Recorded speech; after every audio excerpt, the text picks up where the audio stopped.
नमस्कार। छोटे भाई की छोटी बातों में फिर से आपका स्वागत है। आज का विषय है युवा हमारे लिए अनमोल रत्न है। अब आप पूछेंगे क्यों? क्योंकि आजकल ओलंपिक्स चल रहा है, उसमें हमारे युवा लोग भाग ले रहे। नहीं, एक और कारण है। क्योंकि कुछ दिन पहले मुझको एक युवा शिविर को संबोधित करने का अवसर प्राप्त हुआ, वो भी ग्रामीण क्षेत्र में।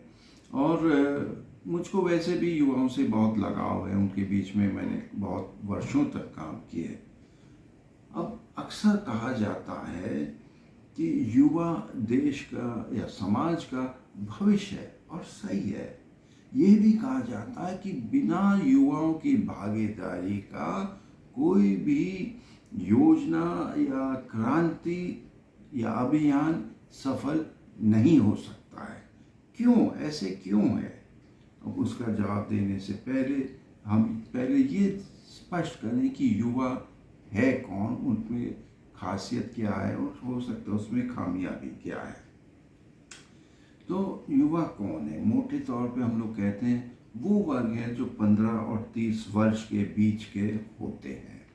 लेकिन उसमें भी मैं कुछ संशोधन ये करना चाहूँगा कि उस उम्र में वो लोग हैं जिनकी अभी तक समाज में या परिवार में अपना स्थान प्राप्त नहीं हुआ है, अर्थात जिनकी या तो ना तो नौकरी लगी होगी या जिनकी शादी नहीं हुई होगी। इस वर्ग को हम कहेंगे युवा वर्ग, जिस पे हमारी बड़ी आशा है। अब इस वर्ग को समझने के लिए इनकी वास्तविकता क्या, उनकी परिस्थिति क्या है, मैं आपके सामने कुछ दृष्टांत या उदाहरण रखना चाहता हूँ। देखिए, युवा वर्ग जो है शिशु या बालक वर्ग और वयस्कों के बीच का एक अलग सा वर्ग है। ये पहले नहीं था, ये एक आधुनिक फिनोमिनन है। क्यों? क्योंकि पहले क्या होता था, जब बालक सियाना होता था 12-14 साल की उम्र में, उनकी शादी हो जाती थी या अपने पेशे में लग जाते थे और सीधे बालकपन से वो वयस्क बन जाते थे। ये बीच का जो युवा वर्ग था पहले था नहीं। 40-50-60 साल पहले ये वो युवा वर्ग था ही नहीं। लेकिन आज की तारीख में 12-14 साल की उम्र में ना कोई शादी कर सकता, ना उनको नौकरी भी दी जा सकती है। वैसे भी कानूनी तौर से 18 वर्ष से पहले आप नौकरी नहीं कर सकते, ना उनको नौकरी दी जा सकती। तो ये युवा वर्ग जिस बीच में एक तरह से ना यहाँ ना वहाँ, इनको समझने की बहुत आवश्यकता है। और क्योंकि मैंने कहा ये एक आधुनिक फिनोमिनन है जो पहले नहीं था, इसलिए बहुत कम लोग, इतना तक कि जो टीचर्स हैं, अभिभावक हैं, माता पिता, वो लोग भी नहीं समझ पाए। अरे हमारे ज़माने में ऐसे होता था, तुम क्यों नहीं कर सकते हो? तो आइए इनको समझने की हम थोड़ी सी कोशिश करते हैं। देखिए, जो शिशु होता है, अब यदि उनके मुंह में दूध डाला जाता है, वो पीता, वो पूछता नहीं, सवाल नहीं करता, जवाब नहीं देता, आज्ञाकारी जो उनको दी जाती है उसको ग्रहण करता है। बच्चा जो है, ये बालक वर्ग जो है, ये थोड़ा नकलची होता है। मतलब जैसे जो भी वो दूसरों को करते हुए देखता है उसी का वो नकल करता है। दूसरा आदमी, दूसरा उठ रहा है, बैठ रहा है, वो भी उसी तरह उठेगा, बैठेगा, नाचेगा, गाएगा। अक्ल नहीं है, वो नकल है। अकल नहीं है, नकल है, वो नकलची है। लेकिन जो युवा वर्ग है, ये एक अलग श्रेणी है, एक अलग वर्ग है जो नाप तौल करने लगता है। उनके अंदर विश्लेषण की क्षमता है, इसको क्रिटिकल एनालिसिस कहते हैं। वो किसी की बात में जल्दी नहीं आते, ना मानने को तैयार है, जिस वजह से माता पिता और युवाओं के बीच में दूरी फैलती जा रही है, बढ़ती जा रही है, जिसे हम लोग जेनरेशन गैप भी कहते हैं। अब इस काल में जब व्हाट्सएप और यूट्यूब है, तो क्या है, चारों तरफ से युवाओं को ज्ञान प्राप्त हो रहा है और वो सोचने लगता है इतना ज्ञान हासिल करने के बाद मैं भी ज्ञानी बन गया हूँ, मैं सब कुछ जानता हूँ। तू कौन होता हमको समझाने के लिए? और यहीं से प्रॉब्लम शुरू हो जाता है। हमें ना समझाओ, हम खुद समझदार भी हैं और काबिल भी हैं। तो इसे समझने के लिए कि क्या है, देखिए ये एक नाजुक और ख़तरनाक मोड़ पे या मुकाम पे आए हैं जिसे हम सबको समझना चाहिए।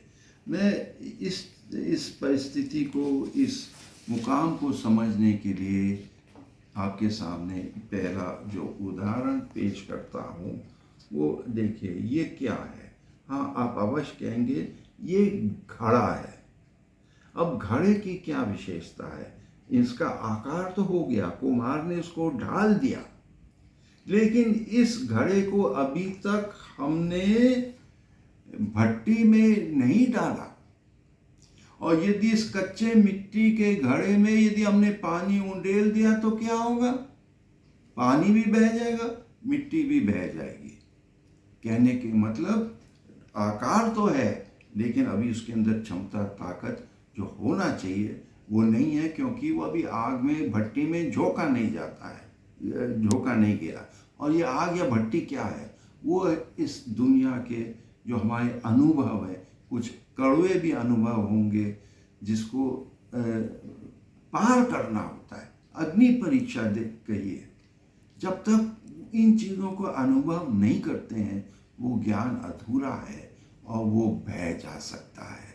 इसीलिए इस नाजुक परिस्थिति में हमको उनको गाइडेंस, उनका मार्गदर्शन करना बहुत ज़रूरी है, क्योंकि अभी तक उन्होंने ज्वलंत समस्याओं का सामना ना किया है, ना कड़ू अनुभव का। तो मैं आपके सामने एक दूसरा उदाहरण पेश करता हूँ। अब ये देखिए, ये क्या है? ये एक नन्हा पौधा या पेड़ है।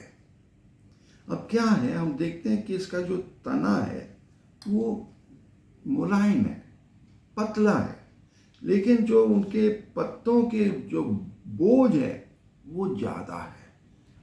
नतीजा क्या होता है कि अपने वजन के वजह से वो झुक जाता है, और यदि ऐसे झुका रहेगा तो फिर कभी उठ नहीं सकता है। इसीलिए जो बागवान है, आप देखते हैं कि इस नाजुक परिस्थिति में क्या करता है कि उसको एक सहारा, बाहरी सहारा देता है, एक डंडा बांध देता है, ताकि उस नाजुक समय पे उनको एक बाहरी सहारा मिल जाए, मजबूत हो जाए, फिर वो आगे निकल जाए।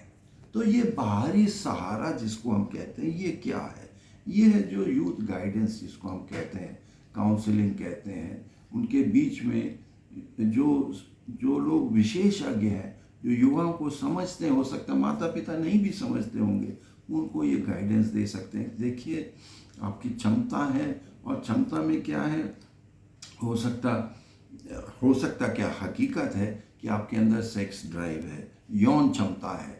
अब युवा सोचता है यदि मेरी क्षमता है तो मैं इसका प्रयोग करूं, लेकिन क्योंकि ज़िंदगी का अनुभव है नहीं, इसलिए उनको ये नहीं मालूम कि ये सेक्स ड्राइव जो है कहाँ, कैसे, किसके साथ, कब प्रयोग या सदुपयोग किया जाए। जैसे मैंने कहा पहले, जैसे लड़का लड़की 12-14 साल में सियाना होते थे तो उनकी शादी भी हो जाती, तो नेचुरली जो सेक्स ड्राइव था उसका फुलफिलमेंट, परिपूर्णता हो जाती थी, लेकिन अब वो नहीं हो पाता। इसीलिए ये इस वजह से तमाम लोगों के अंदर संकट पैदा होता है।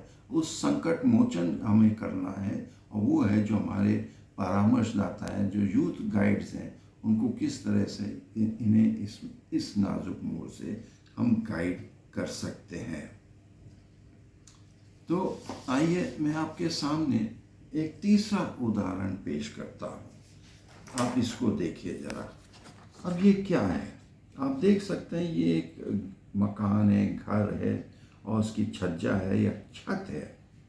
अब इस तरह के मकान आजकल कम बन रहे हैं, लेकिन फिर भी एक छज्जा तो ज़रूर होता है जो बाहर निकलता है। अब होता क्या है, जैसे हम कुछ फल खाते हैं, उदाहरण के तौर पे एक पपीता खाते हैं, तो उसके बीजे गिरते हैं, वो बीजा जो है गिर जाता है ये घर के पास से। अब उगने लगता है, सीधे बढ़ने लगता है, लेकिन आगे चल कर के उनको छज्जा मिल जाता है, एक अड़चन पैदा होता है। तो क्या होता है, ये पेड़ जो है ऐसे मुड़ जाता है, क्योंकि उनको सूर्य के किरणों की खोज है। जब ये मुड़ जाता है, फिर जब छज्जे से हट के निकल जाता है, फिर उनको सूरज की किरणें मिलती, वो फिर सीधे ऊपर बढ़ने लगता है। अब सवाल ये है कि यदि ये पेड़ ऐसे घूम करके मुड़ करके टेढ़ा होकर के निकला, तो क्या ये पेड़ आगे चल के सीधे हो सकता है या नहीं? और ये विडंबना है। अब प्रकृति में टेढ़े पेड़ को सीधा नहीं किया जा सकता है। जैसे हम लोग कहते हैं, जंगली कुत्ते के पूंछ को आप सीधे नहीं कर सकते हैं। इस वजह से हो सकता अपने अंदर में एक निराशा आ सकती है, माता पिताओं के अंदर निराशा आ सकती है। जो खुद युवा जो है, अब जो हो गया सो हो गया, हम बिगड़ गए, बिगड़े ही रहेंगे, ये शैतान बच्चा है, बिगड़ा हुआ है, संभालने की कोशिश नहीं की जाती है। लेकिन हम आपको ये बताएं कि जो प्रकृति में असंभव है वो इंसान के लिए संभव है, क्योंकि इंसान जो है, मानव मनुष्य जो है, उनके अंदर स्वयं की शक्ति है, आध्यात्मिक शक्ति है। वो जो दूसरा नहीं कर सकता है वो कर सकता है, उनके अंदर वो क्षमता है। इसको हम कहते हैं इच्छा शक्ति या आध्यात्मिक शक्ति। महात्मा गांधी को देखिए, विनोबा भावे को देखिए, जयप्रकाश नारायण को देखिए, मदर टेरेसा को देखिए, जो लोग बहुत समाज में सुधार लाए हैं, उनके अंदर आध्यात्मिक शक्ति थी, जिस वजह से वो दूसरों के अंदर में भी परिवर्तन ला सकते थे और लाए भी हैं। तो हम निराश ना हुए। जैसे एक अंग्रेजी कवि ने कहा, hope springs eternal in the human breast, अर्थात हम हमेशा आशावादी हैं। इंसान जो है आशावादी है, और इसी आशा में मैंने इन चंद शब्दों को आपके सामने रखा, इस आशा में कि जो हमारे युवा वर्ग हैं, उनके अभिभावक हैं, उनके शिक्षक हैं और उनके जो परामर्शदाता है, इससे कुछ ज्ञान, एक मार्गदर्शन प्राप्त करें कि हम युवाओं को कैसे समझें, ताकि हम उनको अपने देश का उज्जवल भविष्य और समाज के सुधारक बना सके। सुनने के लिए, देखने के लिए बहुत बहुत धन्यवाद। अवश्य आप सब्सक्राइब करिए, लाइक करिए, कमेंट करिए। जय हिंद।